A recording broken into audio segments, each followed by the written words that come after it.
Chapter 6. The hold 3 days passed in steady rhythm. The Providence rode a mild wind, her sails full, her timbers humming with purpose. The new boys, Finch and Pip, were settling in well. Their knots were cleaner, their hands quicker, their confidence growing with each watch.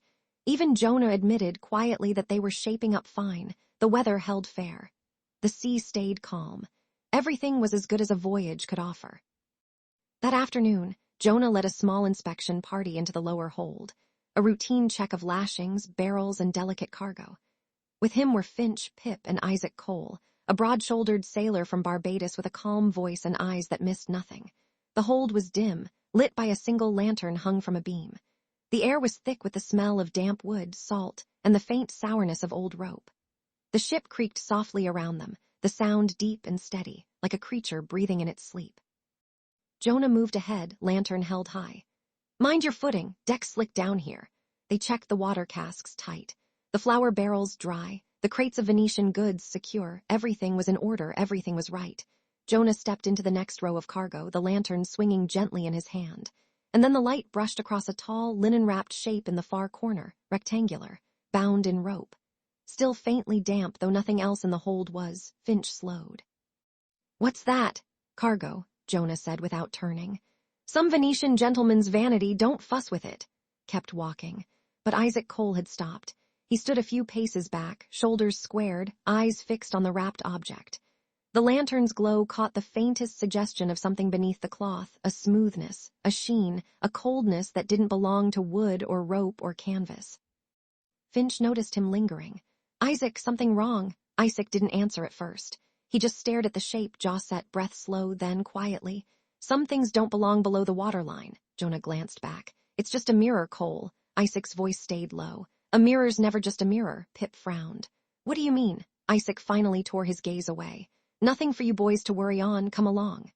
Was then that Cole noticed a dead rat by the mirror. The sight of it landed at the back of his mind, and he immediately sensed the meaning of it.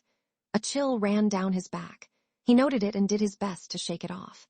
He didn't like turning his back on it. He moved on, but slower than before, and he didn't take his eyes fully off the corner until the lantern light left it behind. Finch watched Cole, noticing his unease as they moved away from the mirror in its dark section of the hold. The boys followed Jonah. The ship creaked. The lantern swayed. And in the dimness of the hold, wrapped in linen and silence, the mirror stood motionless, not doing anything, not glowing, not whispering, just being there, present, unavoidable, wrong in a way no one could name yet. Above, the Providence sailed on, steady and true. Below, the first shadow had quietly entered the voyage. The Providence rode a long, even swell that morning, the kind that made the hull groan softly and the cargo shift in its sleep. First Officer Hale descended into the hold with Briggs at his heels, lantern swinging in a slow arc. Routine inspection. Nothing more. They moved between barrels and crates, checking chalk marks, tightening lines. The air was cool and damp, thick with the smell of hemp and bilgewater. Then the ship rolled a little harder than expected. A thud answered from the starboard side, not loud, but unmistakably out of place.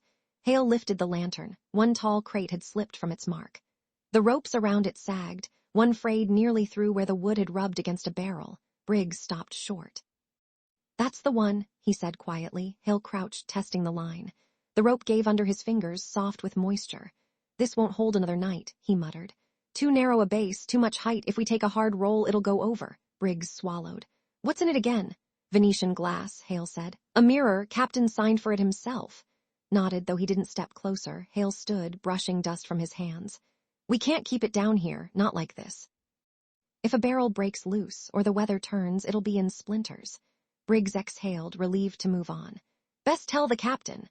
"Aye." They climbed the ladder, leaving the tall, linen-wrapped shape in the dimness. Ropes slack around it in the stateroom. The captain and Hale stood over the chart table when Briggs knocked and stepped inside.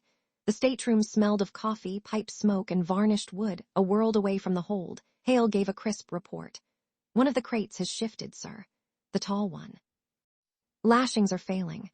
It's too fragile to keep in the hold." Captain looked up sharply. "The mirror?" "Yes, sir." Briggs added, respectful but firm. "If something falls against it, sir, it won't survive the next blow." Captain considered this only a moment. "It's a mirror," he said simply. "Glass, it shouldn't be anywhere near loose cargo." Hale nodded. "We can secure it here, sir, against the aft bulkhead, out of harm's way." Captain tapped the chart once, decision made. Very well, bring it up. Place it in the stateroom. I'll see to its safety myself. And Hale exchanged a glance, not concern, just acknowledgement of the order. Aye, sir. They stepped out to fetch the crate. The captain returned to his chart, unaware that a practical, harmless decision had just shifted the course of the voyage.